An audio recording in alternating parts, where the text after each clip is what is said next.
Dr. Ashwini Kumar, Honorable Governor Nagaland, Sri Nefudio, Dynamic Chief Minister of Nagaland, Dr. S.C. Jamir, Governor Odisha and a veteran of Nagaland, Sri Chotisut Saju, Honorable Speaker, Nagaland Legislative Assembly, Mr. Bomai Kunyak, Chief Aung of Aungful Village, members of Naga tribes, members of the interim body, distinguished participants, ladies and gentlemen. It's indeed a proud privilege for me to be amidst you this morning. Again in Nagaland on such an auspicious occasion. At the outset, I would like to congratulate the people and government of Nagaland on their completion of 50 eventful years as a state. I also compliment them on having organized this Hornbill Festival 2013, which brings together all Naga tribes in a collaborative effort to preserve, protect and provide new impetus to their rich traditions of music, dance, food and culture. I am happy to release on this joyous occasion the commemorative stamp of Nagaland and a coffeeable book along with a publication by Governor of Nagaland, Sri S.C. Jamir. I was here in May of this year on my maiden visit as President and am back again within a short period of 7 months. This is evidence of my fondness for this great state and its wonderful people, as well as the importance we attach to the progress and development of this state. Ladies and gentlemen, 50 years ago, on this very day, a great philosopher and teacher, the second President of the Republic of India, Dr. Sarvepalli Radhakrishnan, inaugurated a new state called Nagaland. While inaugurating this state, he called upon the government to capture the hearts and minds of the people. He said, leaders must exercise a human and healing touch in their relation with the people so that they are not deprived of their innocent joys, songs and dances, feasts and festivals. I am delighted to note this message being implemented through organizing the Foundation Day along with the Hornbill, which is Festival of Festivals, to synchronize just to convey and implement the message of Sir Sarvepalli Radhakrishnan. The traditions and practices of the Naga people are rich and unique. I would like to use this occasion to call upon the people of the rest of India to discover Nagaland, visit this state, contribute to the local economy, strengthen the bonds that tie different parts of our country and people together. Nagaland has come a long way since attaining statehood. Its achievements in human development industrial growth are praiseworthy. Yet, there remains much to be done. In a modern globalized world, the expectations of our people are very high. There is need for infrastructure and connectivity. Youth must get jobs. There should be visible improvement in the quality of the life. Development should be inclusive, equitable, and sustainable. Ladies and gentlemen, we live today in a world which is undergoing rapid changes, propelled by revolutionary changes in information and communication technology. Nations and economies have never been as closely linked with each other as they are today. Distance and nationality are no longer restraining factors in a technology-driven, flat world.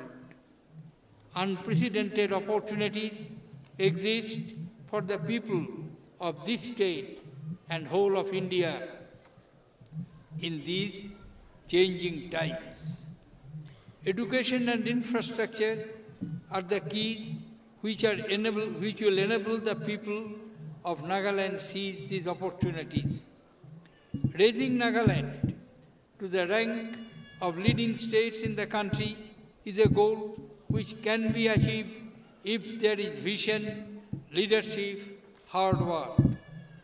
The central and the state governments must join hands in a collective endeavor supported by all the people of the state and dedicate themselves to the attainment of this goal.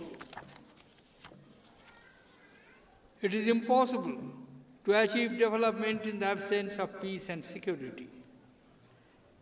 I urge all concerned to work towards establishing and maintaining a peaceful environment in the state so that the dreams of the youth can be realized in the shortest possible time. In the 16 months since I assumed office, I have visited Assam thrice, Nagaland twice, Sikkim twice, and Manipur, Meghalaya, Tripura, and Arunachal Pradesh. Only one state out of these 8 northeastern states or 8 sisters is left, and I do hope to visit that beautiful state after their assembly election is over. Ladies and gentlemen, my frequent visits to this region reflects its strategic importance and the role it can play in building a strong and powerful India. Considering the quality of its human resources and the natural resources, the northeast of India has tremendous potential to achieve rapid, inclusive, and sustainable growth. The region can become a magnet for major investments from the rest of the country as well as abroad. It can turn itself into major centers for trade and business. This region constitutes one of India's most important opportunities of the future, and it must be given the utmost importance and attention by our political leaders, policymakers, administrators, and all other stakeholders. Ladies and gentlemen, the northeast of India shares border with 5 countries and is a natural bridge between India and Southeast Asia. The essential philosophy of India's lookist foreign policy is that India must find its destiny by linking itself more and more with its Asian partners and the rest of the world. India's future and economic interests are best served by closer integration with the rest of Asia.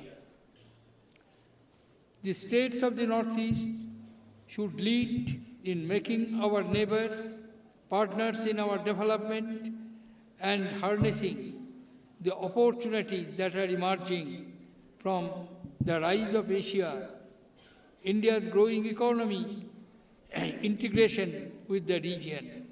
The center and state governments should work together to rapidly build connectivity and infrastructure linkage with the rest of India as well as to our neighbors. India is making determined progress in every field of activity, be it industry, business, trade, education or culture.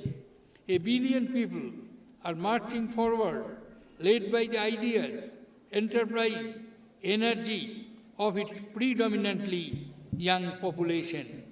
I am confident that India will soon emerge as a strong and powerful nation. Our economy will continue to witness rapid growth and people will enjoy a high quality of life as well as freedom, justice and equality.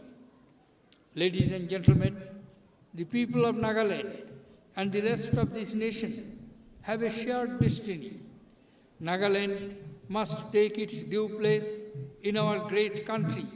I call upon the people of Nagaland to reach out to the other states.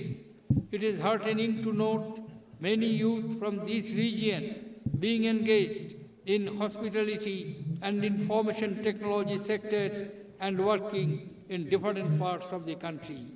I call upon the youth of Nagaland to join hands with the young in the rest of our country and together forge the future of our nation.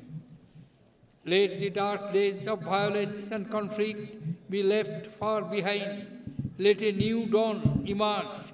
Let us together move forward with faith in our common destiny. The Government of India is determined and duty-bound to ensure that every Naga lives with dignity, having equal rights and equal opportunities. Let Nagaland lead the way in building a new future of India. Let it set an example to the rest of India and show how the entire region can be transformed into an area of peace, stability and prosperity. With these words, I conclude. I thank you for inviting me to your state. I once again compliment all of you on the 50th anniversary of Nagaland statehood and wish you very happy, very happy Hornbill Festival. Thank you. Ladies and gentlemen, enjoy your festivals. Share your festivals, festive modes with others. Thank you. Jai Hind.